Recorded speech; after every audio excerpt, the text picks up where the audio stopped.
Hello everyone, welcome to CRP academy. CRP একাডেমিতে আমি পবন সাহা, তোমাদের ম্যাথ ও রিজনিং মেন্টর। আরো একবার রাত 8টার ইউটিউব ক্লাসে সকলকে স্বাগত জানাই। তো এই মুহূর্তে তোমরা যারা যারা উপস্থিত রয়েছে তারা অবশ্যই কিন্তু আমাদের কমেন্টে এসে কমেন্ট করবে। আর আমরা কিন্তু খুব তাড়াতাড়ি কিন্তু আরো একটা ক্লাস শুরু করতে চলেছি, যেখানে আমরা কিন্তু বেশ কিছু ইম্পর্টেন্ট টাইপের ম্যাথসের কোয়েশ্চেন্স প্র্যাকটিস করব। বলাই বাহুল্য, আমাদের এই ম্যাথসের কোয়েশ্চেন্স গুলো আগামী দিনের পুলিশ রিলেটেড পরীক্ষার জন্য কিন্তু ভীষণ রকমের গুরুত্বপূর্ণ। তাই তোমরা যারা যারা পুলিশের প্রিপারেশন নিচ্ছ বা side by side SSC GD preparation নিচ্ছ, তোমরা কিন্তু অবশ্যই এই কোয়েশ্চেন্স গুলোকে ভালো করে দেখো, পর্যালোচনা করো এবং দেখো কোথায় কি ভুল হচ্ছে বা কোন কোয়েশ্চেনটা আরো বেশি তাড়াতাড়ি করতে পারতে।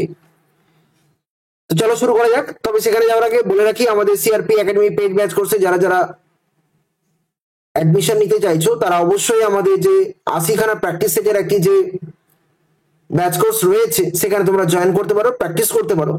এবং সাইড বাই সাইড আমাদের এসএসসি জিডির জন্য কিন্তু একটা কনসেপচুয়াল ব্যাচও লঞ্চ করা রয়েছে, যেখানে তোমরা জিকে, ইংলিশ, ম্যাথ এবং রিজনিং সবগুলোই তোমরা কিন্তু ওখানে পেয়ে যাচ্ছ।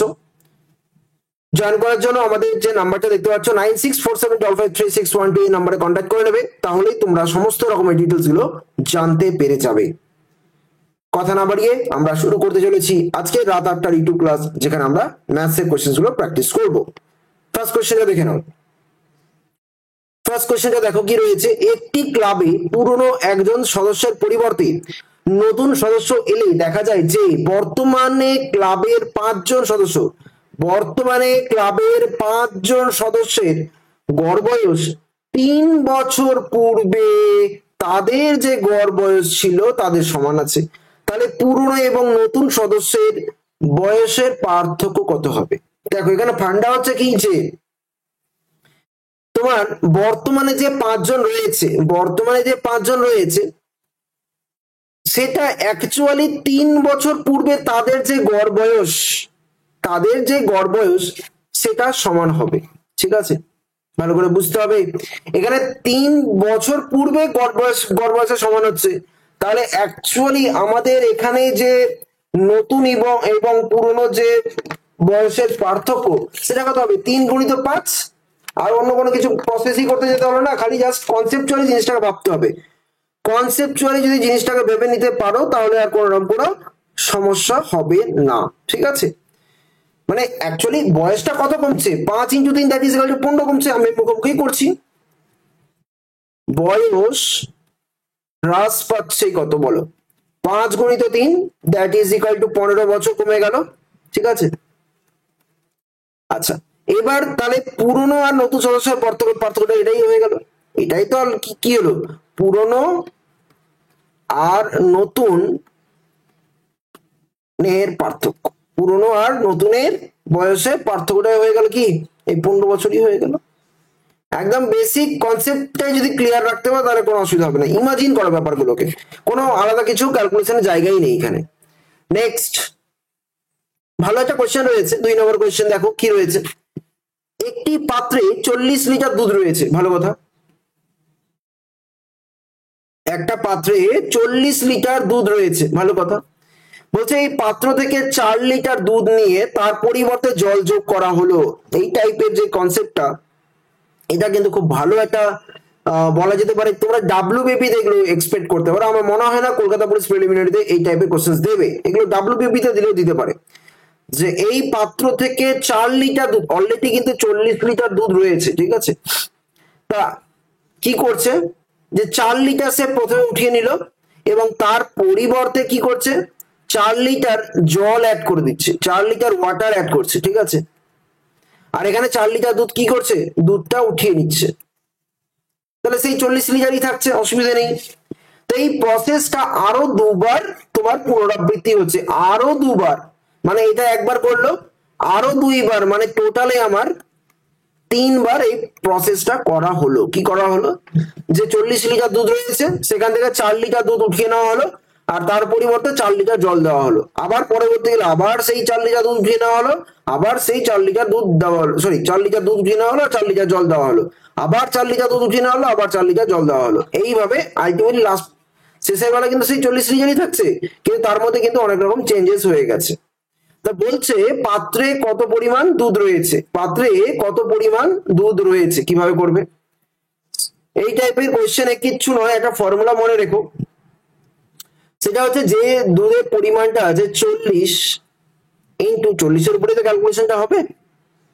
যেহেতু এটা উঠিয়ে নিচ্ছে তাহলে 1 মাইনাস 4/40, 40-এ 4 উঠাচ্ছে, 40 লিটার ছিল তার মধ্যে 4 লিটার উঠিয়ে নিচ্ছে, তাহলে 1 মাইনাস 4/40 এটা কতবার করা হচ্ছে? এটা আমার অ্যাকচুয়ালি 3 বার করা হচ্ছে, এখানে কিন্তু অনেকেই কি করবে 2 বার করে দেবে, কিন্তু অ্যাকচুয়ালি না, প্রথমে একবার করানো হলো এবং তারপর আরো 2 বার করানো হয়েছে, তাহলে টোটালি আমার 3 বার এইরকম প্রসেসটা চলেছে। তাহলে এটাই হয়ে যাবে আমার কি মিল্কের পরিমাণটা, এটাই হয়ে যাবে আমার মিল্কের পরিমাণটা। সেটা কত হবে ক্যালকুলেশন করা যাক। দেখো 40 আর এখানে 4 দিয়ে কেটে দিই 10, তাহলে 10 একে 10 মাইনাস 1, 9-এর 10, 9-এর 10-এর হোল কিউব, এটাকে আমরা সুন্দর করে গুছিয়ে লিখতে পারি 40 গুণিত 9-এর 10 ইন্টু 9-এর 10 ইন্টু 9-এর 10। দয়া করে এখানে আবার কেউ 9-এর কিউব আর 10-এর কিউব করতে যেও না, ফালতু বিচ্ছিরি একটা ক্যালকুলেশন হয়ে যাবে। দেখো এখানে 10 দিয়ে কেটে দাও, এখানে 4 আছে, আছে তো, আর এখানে এক্সট্রা করে কিছু কাটার দরকার নেই। এখানে দেখো 9 কিউব হচ্ছে কত 729 হয় কিনা বলো, 9-এর কিউব কত হয় 729 হয়, আর তাকে এই 4 দিয়ে গুণ করো, তাকে এই 4 দিয়ে গুণ করো, কত হচ্ছে দেখো তো, 4 9 14 ধরো 3, 4 2 8 3 11 11 1, 428 আর 29, তাহলে এটা কত হলো 2916 বাই কত হচ্ছে 10 আর 10 কত হবে 100, তাহলে আলটিমেট অ্যান্সার কত হবে 29.16 লিটার, 29.16 লিটার। যদিও আমি যেটা নীল কালিতে করলাম সেটা কিন্তু অ্যাকচুয়ালি করা দরকার নেই, এটা জাস্ট তোমাদেরকে দেখানোর জন্য করছি। পরীক্ষাতে দয়া করে না ছবিটা আঁকতে যাবে না তোমরা এই নীল কালিতে যে সমস্ত জায়গাটা করলাম সেটা করা দরকার আছে, কারণ তুমি বুঝতেই পারছো এটা আমার কি, যখনই আমি লাস্ট লাইনটা এটা লাল কালিতে লিখলাম তখনই বুঝতে পারলে যে আমার একটা ফ্র্যাকশনে চলে আসে এবং ফ্র্যাকশনে দেখো একটা অ্যান্সার রয়েছে এবং সেটাকে অ্যান্সার করে বেরিয়ে চলে আসবো, সেটাকেই অ্যান্সার করে বেরিয়ে চলে আসবো। প্রসেসটা বুঝতে পারলে আশা করি যে টোটাল কয়বার কি এরকম এই রিপিটেশনটা হচ্ছে সেটা একটু দেখে নিতে হবে। এবার তারপরে দেখবে যে কয় লিটার উঠাচ্ছে আর কত লিটার ছিল, ব্যাস 1 থেকে সেটা মাইনাস করে যত লিটার আছে সেটার সঙ্গে গুণ করে দাও, তাহলেই হয়ে গেল। চলো নেক্সট কোয়েশ্চেনে আসো। বলছে কি যে 12 জন লোক একটি কাজ 24 দিনে করতে পারে, যদি 8 জন লোক কাজটি করে তাহলে কতদিনে কাজটি শেষ হবে? তাহলে কতদিনে কাজটি শেষ হবে কিভাবে করবে? দেখো এখানে আমরা দেখতে পাচ্ছি যে M1D1 এ আসি, M1D1 ইজ ইকুয়াল টু তোমার রয়েছে M2D2, তাই তো। এবার একটু ভালো করে দেখো 12 জন লোক তোমার 24 দিনে কাজটা কমপ্লিট করে, আর M2টা হচ্ছে তোমার 8 জন লোক কাজটি কতদিনে শেষ করে। এটা একদম বেসিক একটা কোশ্চেন রয়েছে, একদম সহজ কোশ্চেনই আছে।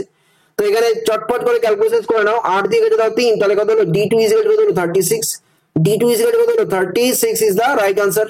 একদম ঝটপট করে এই কোশ্চেনের আনসার করে নিতে হবে, আনসার করে দেবো option D is the right answer, ঠিক আছে। আনসার কি করব, option D is the right answer, clear. চলে আসো নেক্সট কোশ্চেনে। এক পরিবারের চাল, মাছ এবং তেলের দামের অনুপাত রয়েছে 12:7:17:3। এই দ্রব্যগুলির দাম যথাক্রমে 20%, 30% এবং 50% বৃদ্ধি পেয়েছে। ভালো কথা। এই দ্রব্যগুলির জন্য ওই পরিবারের মোট কত শতাংশ খরচ বৃদ্ধি পাবে? খরচটা কত বৃদ্ধি পাবে সেটা বলতে বলেছে। তাহলে আগে আমি একটু রেশিও গুলো নিয়ে নিই। প্রথমে আগে লিখি আইটেমের নামগুলো, সেটা হচ্ছে রাইস রয়েছে, চাল, মাছ রয়েছে, ফিশ, এবং আমার তেল রয়েছে, তেল মানে অবভিয়াসলি অয়েল, ঠিক আছে। এখানে রেশিওটা কত, দামগুলো 12:17:3। যেহেতু এখানে পার্সেন্টেজ ইনভলভ রয়েছে, আমি এখানে একটা বুদ্ধি করবো, সেটা হচ্ছে প্রত্যেকটার সাথে একটা করে শূন্য নিয়ে নেবো, তাহলে সুবিধা হবে। না নিলেও হতো, বাট নিলেও মনে হয় বেটার সুবিধা হবে। দেখো এবার আমি দামগুলো কি পাচ্ছি, ধরে নাও রাইসের দাম 120 টাকা, ফিশের দাম 170 টাকা এবং তেলের দাম হচ্ছে আমার শুধুমাত্র 30 টাকা, ঠিক আছে। এইবার এখানে বলেছে যে চালের দামটা কি হচ্ছে 20% বেড়ে যাচ্ছে। তা 20% মানে কি, সেই সংখ্যার 5/1 ভাগ। আমি যে সমস্ত কথাগুলো বলছি সেগুলো একটু ভালো করে মন দিয়ে শোনো, কোয়েশ্চেন গুলো বুঝতে কোনোরকম কোনো সমস্যাই থাকবে না। এখানে চালের দাম আমি 120 ধরে নিলাম, তাহলে এর উপরে 20% যদি বৃদ্ধি পাই, 20% মানেটা কত? 20% মানে হচ্ছে সেই সংখ্যার 5/1 ভাগ। আশা করি এটা জানো, 20% ইজ ইকুয়াল টু 1/5 ফ্র্যাকশনে। তাহলে 5/1 হলে 120 কে 5 দিয়ে ভাগ করলে হয় কত, 24। সিমিলারলি আমার এখানে কত দাম হবে সেটা দেখার দরকার নেই। 120 প্লাস 24 144 হয়, সেটা আমার অ্যাকচুয়ালি দরকারও নেই। কেন নেই সেটা একটু পরে বুঝতে পারবে। পরেরটা 170 টাকা দাম ধরেছি, 30% দাম বাড়াবো। তো 30% মানে দেখো 10% মানে কত, 17। তাহলে 10% যদি 17 হয়, 30% কত হবে, 3 দিয়ে গুণ। তা বেসিক্যালি কত হবে, 17 দিনে 51 টাকা বাড়বে। সিমিলারলি 30 এর উপরে তোমার কি হচ্ছে, 50% দাম বেড়েছে। 50% মানে কত, সেই সংখ্যার 2/1 বা half, that is equal two 15 বাড়বে। তাহলে একটু ভেবে দেখো, এখানে তোমার 40 টাকা 24 টাকা বাড়লো, এখানে তোমার 51 টাকা বাড়লো, আর এখানে তোমার 15 টাকা বাড়লো। তাহলে অ্যাকচুয়ালি কত বাড়লো ভালো করে দেখো, 24 আর 15 হয় 39, 39 আর 51 হয়ে যায় তোমার বেসিক্যালি কত, 39 আর 51 হয়ে যায় তোমার 60 আর 30 90, 90 ইউনিট দাম বেড়েছে, ঠিক আছে। আর আগেকার এখন কোয়েশ্চেন কি বলেছে, ওই পরিবারের মোট কত শতাংশ খরচ বৃদ্ধি পাবে। তাহলে আগের খরচটা একটু দেখে নিতে হবে, সেটা কত হবে, 170 আর 30 হয় 200, 200 আর 120 হয় কত, 320। তাহলে 320 টাকার উপরে 90 টাকা দাম বেড়েছে, 320 টাকার উপরে 90 টাকার দাম বেড়েছে, 90 টাকা দাম বেড়েছে। তাহলে এটাকে আমি পার্সেন্টেজে ফেলে দেবো, অ্যান্সার করে চলে আসবো একদম ঝটপট করে, তাই না কি? একদম সহজ কোয়েশ্চেন, কিন্তু প্রসেসটাকে খালি বুঝতে হবে। এখানে কেটে দিলাম, আর এখানে 4 দিয়ে কাটবো 8, আর এখানে 4 দিয়ে কাটবো 25, 25 নয় কত হয় 225, 225 বাই 8 করে দাও, সেটা কত হবে দেখো, 8 দিয়ে 8 2 16, 6 আর 5 7 8 56, 8 8 64, 8 8 64, 1/8, 28.18% হয়।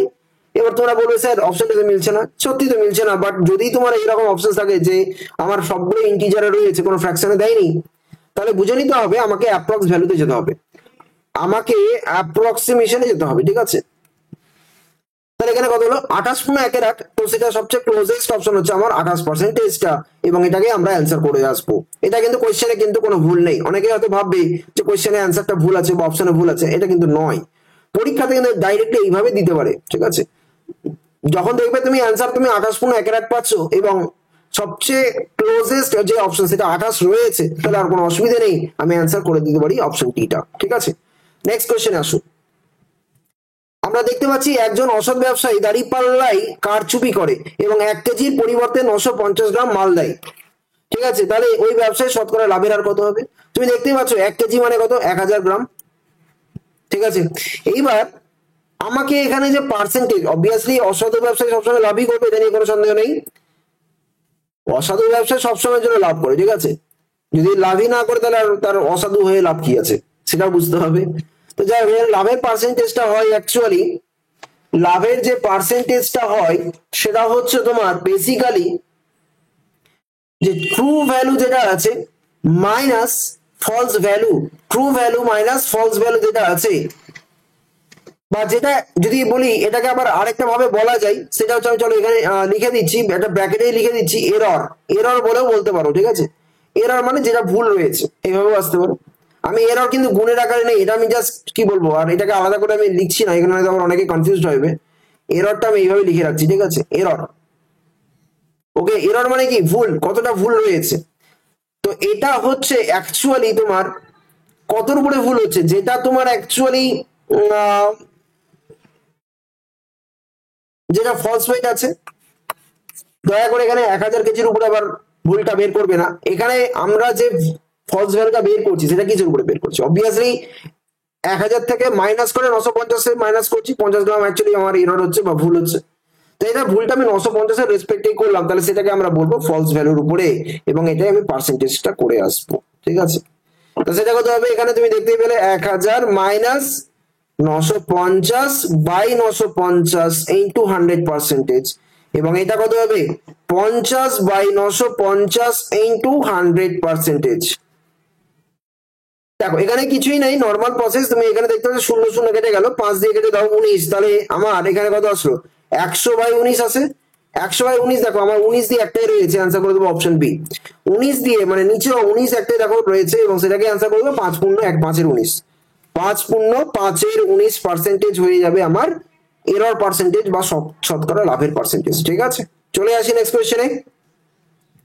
কয়লার বাজার দাম 20% বৃদ্ধি পাওয়ায় একটি পরিবারে ওই দ্রব্যটির ব্যবহার 30% হ্রাস পাচ্ছে, তাহলে দ্রব্যের নতুন খরচ এবং পূর্বের খরচের অনুপাত কত? কোয়েশ্চেনটা কিন্তু খুব সাবধানে করবে, এতটাও সহজ কোয়েশ্চেন নয় যতটা দেখে মনে হচ্ছে। এখানে আমাকে বুঝতে হবে যে 20% বৃদ্ধি পেয়েছে। আচ্ছা আমি আগে একটু দেখে নিই যে আমার কয়লার বাজার দাম যেটা ছিল, যেটা আমার পুরোনো দাম, চলো কয়লার পুরোনো দাম আমি একদম সবকিছু লিখে দিচ্ছি, তাহলে জিনিসটা বুঝতে সুবিধা হবে। পুরোনো দাম কত ছিল, ধরে নাও 100 টাকা, ঠিক আছে। আচ্ছা পুরোনো যে আমি ওই পুরোনোতে মানে যখন 100 টাকা দাম ছিল তখন আমি অ্যাকচুয়ালি কনজামশন বা বেসিক্যালি আমি যত ব্যয় করেছি সেই ব্যয়টা কত 100 কেজি ধরে নিলাম। হ্যালো, এবার তাহলে নতুন যে দামটা সেটা কত এসে দাঁড়ালো, তোমার দাম কিন্তু 20% বৃদ্ধি পাচ্ছে, তাহলে এখন দাম কত এসে দাঁড়ালো 120 টাকা, ঠিক আছে। আর নতুন যে তোমার ব্যবহার, নতুন যে ব্যয় বা নতুন যে ব্যবহার, সেই ব্যবহারটা কি হয়েছে 30% হ্রাস পেয়ে গেছে, তাহলে এখন হয়ে গেছে 100, আগে ছিল 100, এখন তাহলে কত হলো 70, আর 30 কমে গেছে। তাহলে বলছে পূর্বের খরচ সরি নতুন খরচ আর পূর্বের খরচের অনুপাত কত, নতুন খরচ এবং পূর্বের খরচের অনুপাত কত। তো আমাকে নতুন খরচটা আগে দেখে নিতে হবে। নতুন খরচটা আমরা দেখতে পাচ্ছি, দেখো এখানে রয়েছে,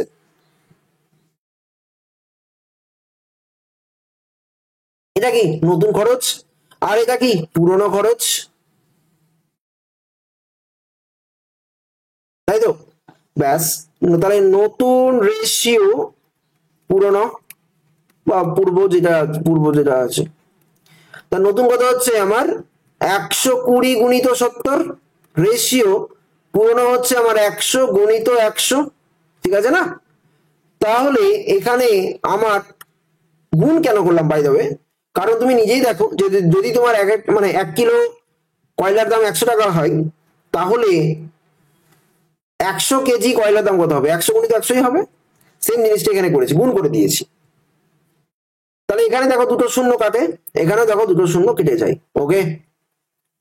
আচ্ছা এইবার এখানে 7×12 = 84 আছে আর এখানে 100 আছে, তো 4 দিয়ে এটাকে কেটে দাও 3, আর এখানে 4 দিয়ে কেটে দাও 25, তাহলে 3 সাথে 21 আর এখানে 25 পড়ে থাকে, তাহলে অ্যান্সারটা হবে আমার 21:25। অ্যান্সার হবে 21:25, কারণ নতুন খরচটাকে আমাকে বলতে বলেছে আগে, নতুন খরচ আগে বলতে বলেছে, তাহলে নতুন খরচ হচ্ছে আমার 21 আর পুরনো খরচ হচ্ছে 25। এইভাবে বুঝে সুঝে অ্যান্সার গুলো করতে হবে। উপরের এই পোর্শনটা কিন্তু করার দরকার নেই, এটা জাস্ট তোমাদেরকে বোঝানোর সুবিধার্থে বললাম।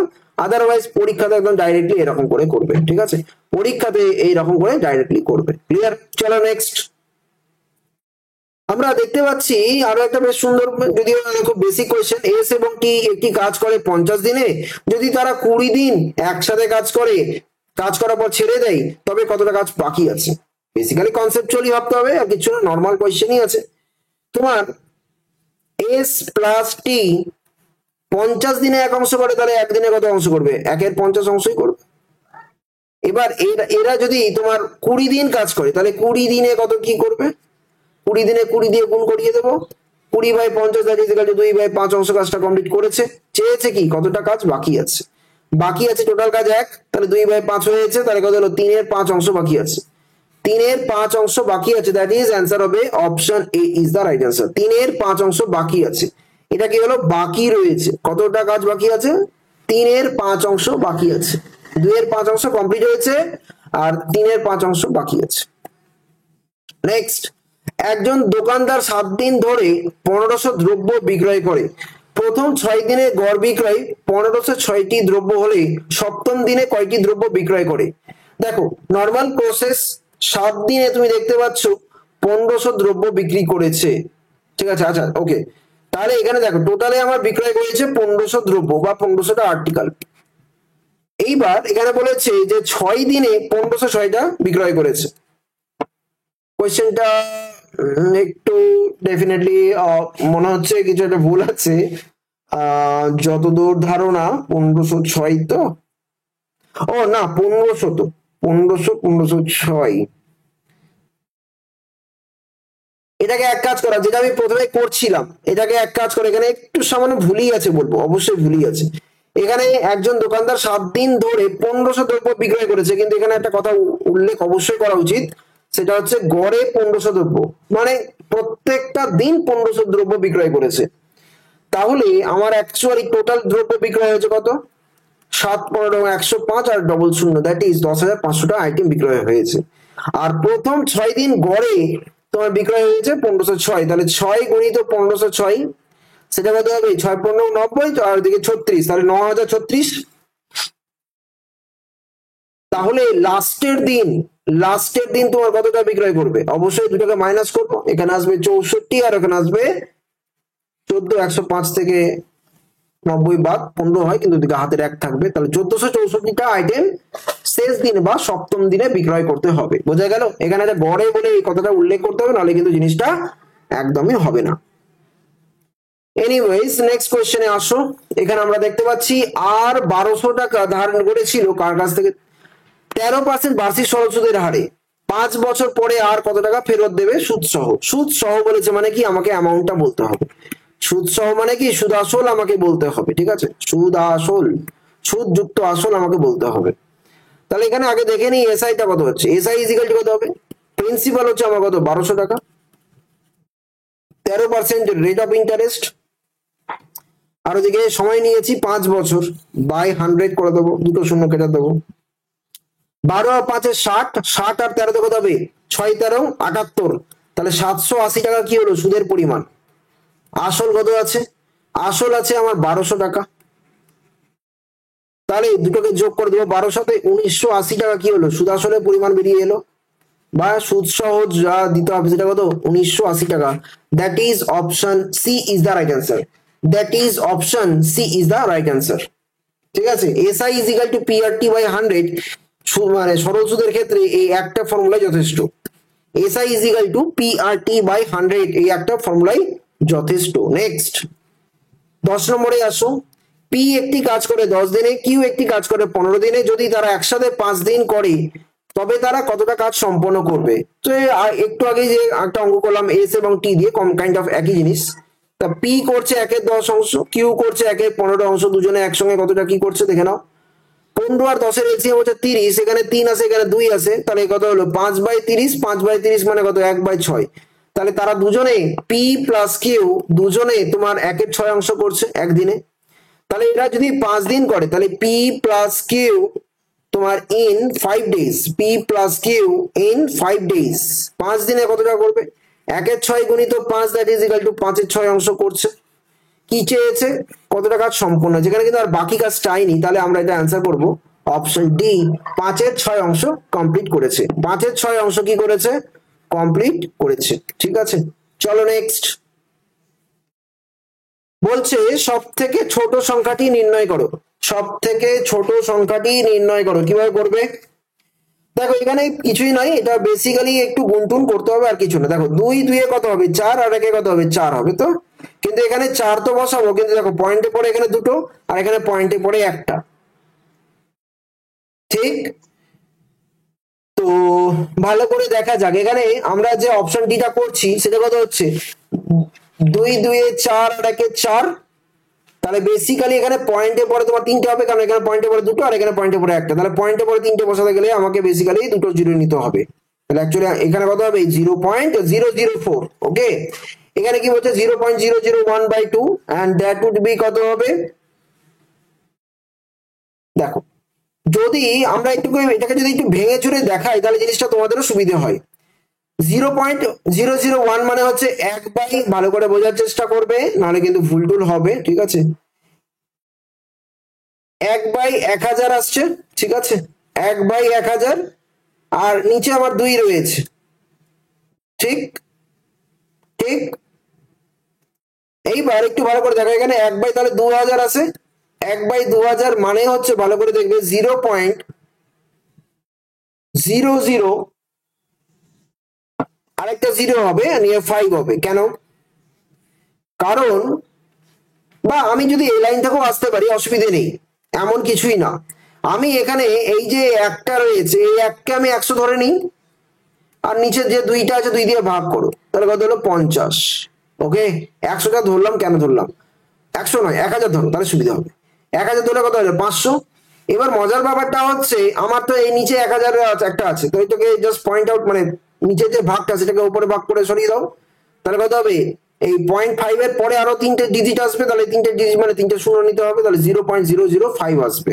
ঠিক আছে, যেটা আমি এখানে করেছি, দেখে নেবে, নিজের মতন করে ভাগ করবে, আর নাহলে একদম ছোটবেলা ছোটবেলায় ফিরে যাবে, যেটা হচ্ছে বেসিক্যালি এরকম, এককে তুমি মানে 0.0001 কে 2 দিয়ে ভাগ করবে, যেরকম করে করবে। নেক্সট 0.02/3, তো এখানেও দেখো 0.02/3 মানে হচ্ছে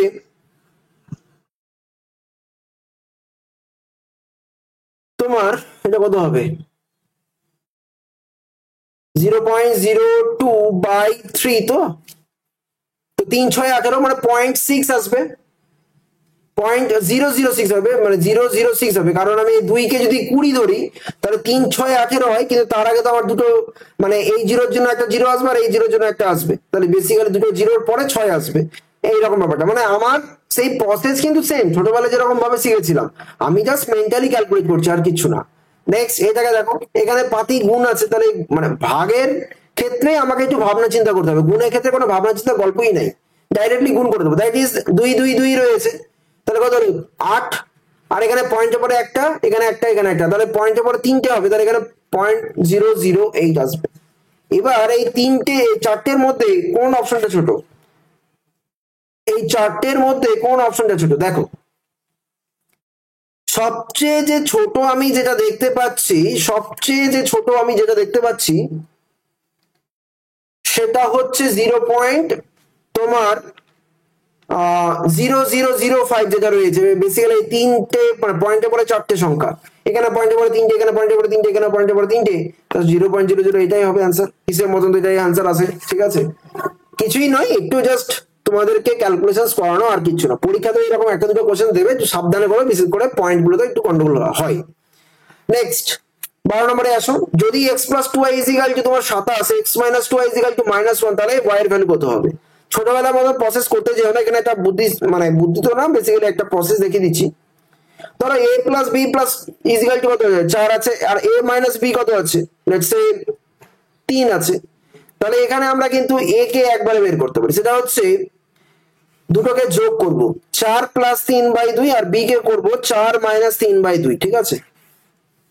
এই প্রসেস যদি আমার দুটোর সহগগুলো সেম সেম থাকে, x+2y আছে, এখানে x-2y আছে, কোনো অসুবিধা নেই, তাহলে এখান থেকে আমরা এইভাবে লিখবো x+2y = কত, 27 আছে, x-2y কত আছে, তোমার -1 আছে, ভালো করে বুঝবে।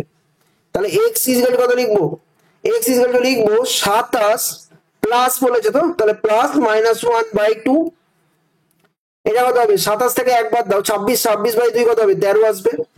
আর ওয়াইটা কিন্তু একটু সাবধানে করবে, ওয়াইটা বেসিক্যালি অ্যাকচুয়ালি 2y বেরোবে একবারে, 2y কত হবে, 2y কেন 2y, কারণ এখানে 2y রয়েছে, তো 2y হবে মাইনাসটা, তাহলে 27 মাইনাস -1, এইটাই একটু সাবধানে করবে, বাই 2, তাহলে 27 আর মাইনাস মাইনাসে প্লাস হয়ে গেল, 27 প্লাস 1 কত হবে 28, 28/2 কত হবে 14, 2y যদি 14 হয় তাহলে y কত হবে 7, y কত হবে 7, এখানে আবার ভুল করে 2y এর ভ্যালু 14 বলে দিও না, y এর ভ্যালু 14 বলে দিও না, অ্যান্সার হবে অপশন সি, কারণ y এর অ্যাকচুয়ালি ভ্যালুটা চেয়েছে, অ্যান্সার হবে 7 ইজ দ্য রাইট অ্যান্সার। বা এই x এর যে 13 ভ্যালুটা আছে সেটা এখানে জাস্ট পুট করে দাও, বা এখানে পুট করে দাও, তাহলে বেরিয়ে আসবে, ঠিক আছে।